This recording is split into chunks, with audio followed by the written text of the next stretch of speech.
Bonjour tout le monde, j'espère que vous allez bien. Aujourd'hui, cette vidéo est consacrée aux élèves de troisième année collégiale autour de la leçon notion de force. Plus particulièrement, on va voir comment peut-on mesurer l'intensité d'une force à l'aide d'un dynamomètre. Avant de commencer notre leçon, nous allons voir les savoirs nécessaires pour pouvoir continuer la leçon d'aujourd'hui, ou bien les prérequis. Alors, on a une force et une action mécanique sont notes par une lettre majuscule avec un vecteur, entre parenthèses, une flèche. Exemple, F vecteur, T vecteur, R vecteur, etc. Et on a déjà étudié les quatre caractéristiques d'une force. La première caractère est le point d'application. Le point d'application peut être le point de contact. Si la force est de contact localisé. Elle peut être le centre géométrique de la surface de contact si la force est de contact répartie. Et elle peut être le centre de gravité si la force est à distance. La deuxième caractéristique, la droite d'action, elle peut être verticale, horizontale ou oblique. Et on a étudié le sens. Elle peut être de gauche vers droite ou l'inverse.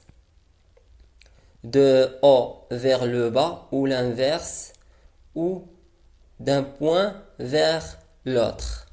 Et quatrième caractéristique est l'intensité. Par définition, se note par une lettre majuscule son vecteur. Exemple, F, T, etc. Elle se mesure à l'aide d'un dynamomètre et s'exprime en newton, de symbole N. Je vous rappelle par notre objectif est de répondre aux questions qu'est-ce que c'est une intensité d'une force et comment peut-on la mesurer. Petit 1, activité. Une personne porte un sac, dans le cas 1, porte un sac de masse 10 kg et dans le cas 2, la même personne porte un sac, cette fois d'une masse 5 kg. On s'intéresse à la force appliquée par la main sur le sac. Est-ce que la force appliquée par la main de la personne est la même dans les deux cas? Ou est-ce que la force appliquée par la main de la personne a les mêmes caractéristiques dans les deux cas? Et expliquer ce qui change. Petit 2, observation. Dans les deux cas, la personne exerce une force à l'intermédiaire de la main sur le sac. Ces deux forces ont le même point d'application et le centre géométrique de la surface de contact et ont la même droite d'action et verticale et ont le même sens de bas vers le haut. Mais la valeur ou la quantité de force pour porter un sac de kilogrammes doit être bien sûr plus grande ou plus intense que pour porter un sac de 5 kg. Cela, ce qu'on appelle l'intensité de la force. Donc, les deux forces ont des intensités différentes. Alors, comment mesurer cette intensité dans les deux cas? Petit 3, le dynamomètre. Pour mesurer l'intensité d'une force, on utilise un instrument de mesure, s'appelle le dynamomètre. Et le fonctionnement ou le principe de fonctionnement d'un dynamomètre est basé sur l'allongement d'un ressort parfaitement élastique qui se trouve à l'intérieur de dynamomètre. Ça veut dire quoi? Ça veut dire que le ressort, il peut allonger si on applique une force sur le crochet de dynamomètre. Et il peut retourner à sa forme initiale sont déformés s'il n'y a pas d'une force. Et on a ici dans l'écran quelques types de dynamomètres. Dans la figure 1, il y a un dynamomètre tubulaire d'une forme de tube et on voit qu'il y a une aiguille ou un trait en rouge qui indique la valeur de l'intensité. Dans notre exemple, l'aiguille indique le 0. Pourquoi? Parce qu'il n'y a aucune force appliquée sur le dynamomètre. Et on a aussi des graduations de 0 à 5. Et au-dessus, il y a 5 newtons qui représentent la valeur maximale qu'on peut mesurer à l'aide de dynamomètre, ce qu'on appelle la valeur maximale. Donc, il doit appliquer une force d'intensité inférieure à 5 newtons pour éviter de casser le dynamomètre. Et dans la figure 2, on a un dynamomètre à cadran, son multiplicateur de valeur maximale 10 newtons. Et dans la figure 3, on a un dynamomètre à cadran avec multiplicateur. Comme mentionné dans la figure, il y a le symbole de la multiplication et 5 newtons. Ça veut dire quoi? Suivez avec moi dans la remarque. Si le dynamomètre est à cadran avec multiplicateur, il doit multiplier la valeur indiquée par l'aiguille de dynamomètre par le multiplicateur.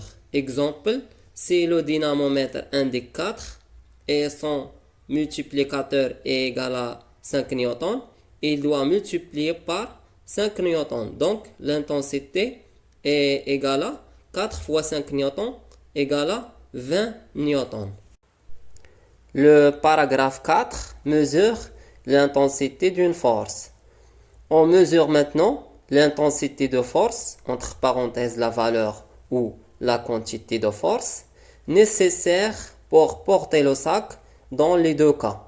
Pour faire cela, on fixe le sac dans l'extrémité inférieure, dans le crochet, de dynamomètre à cadran avec multiplicateur, comme les montre la figure ci-dessous.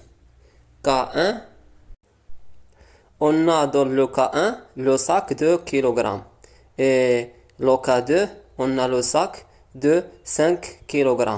Dans le K1, l'intensité de force nécessaire pour porter le sac est égale à 4 fois 5 newtons égale à 20 newtons. Pourquoi? Car l'aiguille de dynamomètre indique 4 et le multiplicateur égale à 5 newtons. Donc, 4 fois 5 newtons égale à 20 newtons. Dans le cas 2, l'intensité de force nécessaire pour porter le sac égale à 2 fois 5 newtons égale à 10 newtons par la même méthode. Alors, on dit que pour porter un sac de 10 kg, il doit appliquer sur lui une force d'intensité plus élevée par rapport à la force appliquée sur le sac de 5 kg. Et la dernière partie, conclusion.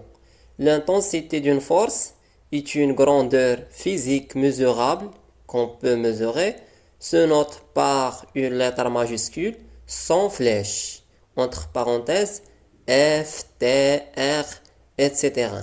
Et son unité internationale est le newton de symbole N majuscule. Et elle est mesurée à l'aide d'un dynamomètre.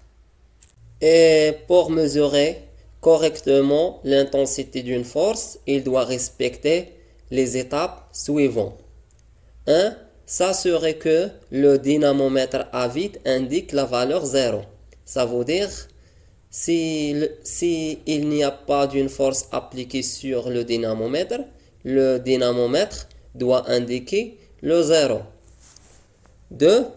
Bien fixer le dynamomètre à un support, entre parenthèses, sur quoi repose le dynamomètre. Et ce support ou mur, il doit être immobile ou bien sans mouvement. 3. Notez la valeur de l'intensité indiquée par le dynamomètre en tenant compte du facteur multiplicatif lorsqu'il est mentionné sur le dynamomètre, comme on a déjà vu dans la page précédente. Et finalement, je vous remercie de votre attention et à la prochaine vidéo.